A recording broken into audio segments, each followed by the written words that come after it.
বিসমিল্লাহির রহমানির রহিম। প্রিয় নেতৃবৃন্দ, সহকর্মীবৃন্দ, সকল শরণার্থীগণ, আসসালামু আলাইকুম।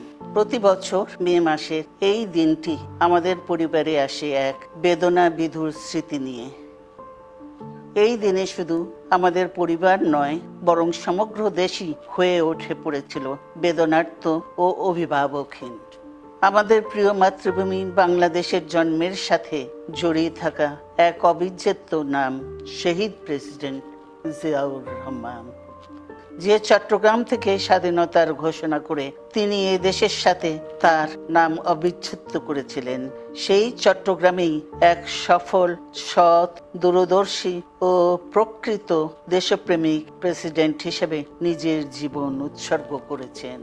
এদেশে গণতন্ত্র, স্বাধীনতা, সংবাদপত্র ও বিচার বিভাগের স্বাধীনতা, স্বনির্ভরতা ও উন্নয়ন এবং নিজস্ব জাতীয়তাবাদ সৃষ্টির অনন্য রূপকার শহীদ জিয়া, যে গণতন্ত্র প্রতিষ্ঠা আর সার্বভৌমত্ব রক্ষার লড়াইয়ে তিনি শাহাদাত বরণ করেছেন, সেই গণতন্ত্র নিরবচ্ছিন্ন যাত্রা আজও বাধাগ্রস্ত হচ্ছে প্রতি পদে পদে।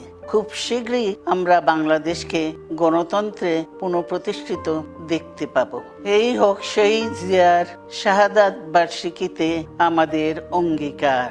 এই লক্ষ্যে সুশৃঙ্খলভাবে এগিয়ে চলার জন্য আমি বিএনপির সকল পর্যায়ের নেতা, কর্মী ও দেশবাসীর প্রতি আহ্বান জানাচ্ছি।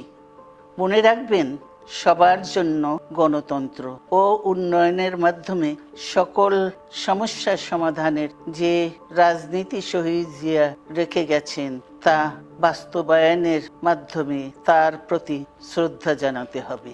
আমরা তার বিদায়ী আত্মার মাগফিরাত কামনা করছি। আল্লাহ হাফেজ। বাংলাদেশ জিন্দাবাদ।